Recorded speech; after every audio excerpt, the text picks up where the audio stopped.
அஸ்ஸலாமு அலைக்கும் வரஹ்மத்துல்லாஹி வபரகாத்துஹ். பிஸ்மில்லாஹிர் ரஹ்மானிர் ரஹீம். கண்ணிமிக்க அல்லாஹ்வின் நல்லடியார்களே, இஸ்லாமிய சகோதரர்களே, மனிதர்களுடைய சுபாவங்கள் அதிகமான விடயங்களிலே ஒன்றுபட்டிருந்தாலும் சில காரியங்களிலே மனிதர்களுடைய ஆசைகளும் மனிதர்களுடைய போக்குகளும் வித்தியாசமாக இருப்பதை நாம் பார்க்கின்றோம். அன்பு நபி ஸல்லல்லாஹு அலைஹி வஸல்லம் அவர்கள் மனிதர்களுடைய பல்வேறுபட்ட ஆசைகளையும் பல்வேறுபட்ட சுபாவங்களையும் கவனித்து அவர்களுடன் அன்பாக பண்பாக பழகக்கூடியவர்களாக இருந்தார்கள். நபி ஸல்லல்லாஹு அலைஹி வஸல்லம் அவர்கள் ஒவ்வொரு மனிதனுக்கும் உள்ள தனிப்பட்ட சுபாவத்தை கவனிப்பார்கள். அவருக்கு தொந்தரவு கொடுக்க மாட்டார்கள், யாரையும் குறைவாக மதிப்பீடு செய்ய மாட்டார்கள்.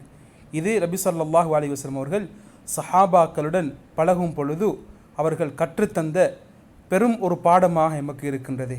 அன்பானவர்களே, நபி ஸல்லல்லாஹு அலைஹி வஸல்லம் அவர்களுக்கு முன்னால் இருந்த முக்கியமான 2 சஹாபாக்கள் தான் அபூபக்கர் சித்தீக், உமர் ரலியல்லாஹு அன்ஹு. 2 பேரும் வித்தியாசமான போக்கிலே செல்லக்கூடிய சஹாபாக்களாக இருந்தனர். அபூபக்கர் ரலியல்லாஹு அன்ஹு அவர்கள் மிருதுவான போக்குடையவர்களாக இருந்தார்கள்.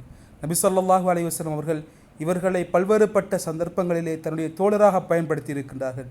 இஸ்லாத்துடைய மிக பெரும் எதிர்காலம் அமைந்திருக்கும் ஒரு பயணம்தான் ஹிஜ்ரத்துடைய பயணம். அதிலே தன்னுடைய தோழராக நபி ஸல்லல்லாஹு அலைஹி வஸல்லம் அவர்கள் எடுத்துக்கொண்டார்கள். கடைசி சந்தர்ப்பத்திலே தான் நோயாளியாக இருக்கும் பொழுது அபூபக்கர் சித்திக் தான் ஹிலாஃபத்துக்கு தகுதியானவர் என்பதை நபி ஸல்லல்லாஹு அலைஹி வஸல்லம் அவர்கள் சொல்லி காட்டினார்கள். நபிக்கு நோய் கடுமையாகிவிட்டது. இந்த நேரத்திலே நபி ஸல்லல்லாஹு அலைஹி வஸல்லம் அவர்கள் படுக்கையிலே பெட்டிலே இருந்து கொண்டு சொன்னார்கள், முரு அபூபக்ரின் ஃபல்யுஸல்லி பின்னாஸ், அபூபக்கருக்கு சொல்லுங்கள், மக்களுக்கு தொழுவிக்குமாறு சொல்லுங்கள் என்று சொன்னார்கள். உம்முல் முஃமினீன் ஆயிஷா ரலியல்லாஹு அன்ஹா தன்னுடைய வாப்பாவின் தன்மையை நன்கு அறிந்தவர்கள். சொன்னார்கள், இன்ன அபூபக்ரின் ரஜுலுன் அசீஃப், அபூபக்கர் மிருதுவான தன்மையுடையவர். இதா காம மகாமக் லம் யஸ்ததி அன் யுஸல்லிய பின்னாஸ், உங்களுடைய இடத்திலே நின்றால் அவருக்கு தொழுவிக்க முடியாது. காரணம், அவர் அதிகமாக அழக்கூடியவர், மிருதுவான தன்மையுடையவர், எதை கேட்டாலும் தாங்கிக் கொள்ள முடியாத ஒரு தன்மையுடையவராக இருக்கின்றார் என்றால் நபி ஸல்லல்லாஹு அலைஹி வஸல்லம் இதை அறிந்தவர்கள் பல தடவை இதை மீட்டி சொன்னார்கள், அபூபக்கருக்கு சொல்லுங்கள், மக்களுக்கு தொழுவிக்குமாறு சொல்லுங்கள் என்று நபி ஸல்லல்லாஹு அலைஹி வஸல்லம் சொல்லி தனக்கு பின்னால் ஹிலாஃபத்துக்கு தகுதியானவர் அபூபக்கர் சித்தீக் ரலியல்லாஹு அன்ஹு அவர்கள் என்பதை நிரூபித்து காட்டினார்கள். அன்பானவர்களே, அபூபக்கர் ரலியல்லாஹு அன்ஹுடைய தன்மைக்கு மாற்றமான ஒப்போசிட்டான தன்மையுடையவர்கள் தான் உமர் ரலியல்லாஹு அன்ஹு. அவர்கள் கடுமையான தன்மையுடையவர்களாக இருந்தார்கள். அதிகமான கட்டத்திலே அவர்கள் தன்னுடைய வீரத்தை வெளிப்படுத்தி இருந்தார்கள்.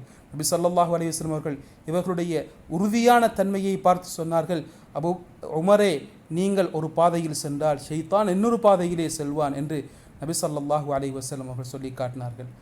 கியாமுல் லைலுடைய விஷயத்திலே 2 சஹாபாக்களுக்கும் 2 போக்கு இருந்தது. அபூபக்கர் ரலியல்லாஹு அன்ஹு அவர்கள் கியாமுல் லைலை, இரவு வேளை தொழுகையை தூங்குவதற்கு முன்னால் தொழக்கூடியவர்களாக இருந்தார்கள். உமர் ரலியல்லாஹு அன்ஹு அவர்கள் தூங்கி எழும்பி தஹஜ்ஜுத் கியாமுல் லைல் இரவு வணக்கம் செய்யக்கூடியவர்களாக இருந்தார்கள். நபி ஸல்லல்லாஹு அலைஹி வஸல்லம் அவர்கள் அபூபக்கர் சித்தீக் ரலியல்லாஹு அன்ஹு அவர்களை பார்த்து சொன்னார்கள், அஹத்த பில் ஹீதா, நீங்கள் பேணுதலானதை எடுத்துக்கொண்டீர்கள் என்று சொன்னார்கள். உமர் ரலியல்லாஹு அன்ஹு அவர்களை பார்த்து சொன்னார்கள், அஹத்த பில் அஸ்மா, நீங்கள் உறுதியானதை எடுத்துக்கொண்டீர்கள். காரணம், நீங்கள் உறுதியான மனிதர், நீங்கள் உறுதியான விஷயத்தை எடுத்துக்கொண்டீர்கள் என்று நபி ஸல்லல்லாஹு அலைஹி வஸல்லம் சொன்னார்கள். அன்பானவர்களே, தன்னுடைய சமூகத்திலே இருந்த 2 வித்தியாசமான போக்குகளை கொண்ட சஹாபாக்களை நபி ஸல்லல்லாஹு அலைஹி வஸல்லம் அவர்கள் எப்படிப்பட்ட முறையிலே அவர்கள் வழிநடத்தினார்கள் என்பதை பார்க்கலாம். நபியுடைய சஃபையிலே இருந்த ஒரு சஹாபி தான் அபூதர் அல் கிஃபாரி ரலியல்லாஹு அன்ஹு அவர்கள். இவர்கள் பலகீனமான ஒரு மனிதராக இருந்தார்கள். நபி ஸல்லல்லாஹு அலைஹி வஸல்லம் அவர்களிடத்தில் ஒரு தடவை வருகின்றார்கள், வந்து கேட்கின்றார்கள், யா ரசூலல்லாஹ், என்னை ஒரு ஊருக்கு பொறுப்புதாரியாக ஆக்குங்கள் என்று அவர்கள் கேட்டார்கள். அலா தஸ்தஅமிலுனி ஃபி ஐ மன்சிப், யா ரசூலல்லாஹ், ஏதாவது பொறுப்பை எனக்கு தரமாட்டீர்களா என்று கேட்டார்கள்.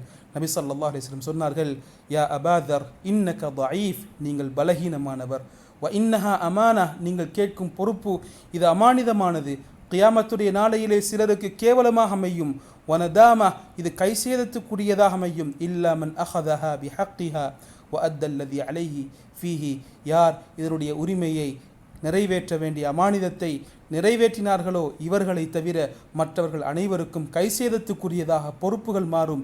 எனவே நீங்கள் பலகீனமானவர், அதற்கு தகுதியற்றவர் என்பதை நபி ஸல்லல்லாஹு அலைஹி வஸல்லம் சொன்னார்கள். அன்பானவர்களே, அபூ சுஃபியான் என்பவர் இஸ்லாத்துக்கு விரோதமாக பல்வேறு கட்டத்திலே அவர் செயற்பட்டவர் தான் அபூ சுஃபியான் என்பவர்.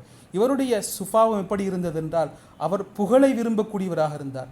தன்னை புகழ வேண்டும், தன்னை மதிக்க வேண்டும் என்று அவர் விரும்பக்கூடிய சுபாவமுடையவராக இருந்தார். நபி ஸல்லல்லாஹு அலைஹி வஸல்லம் அவர்கள் இவருடைய சுபாவத்தை புரிந்தார்கள்.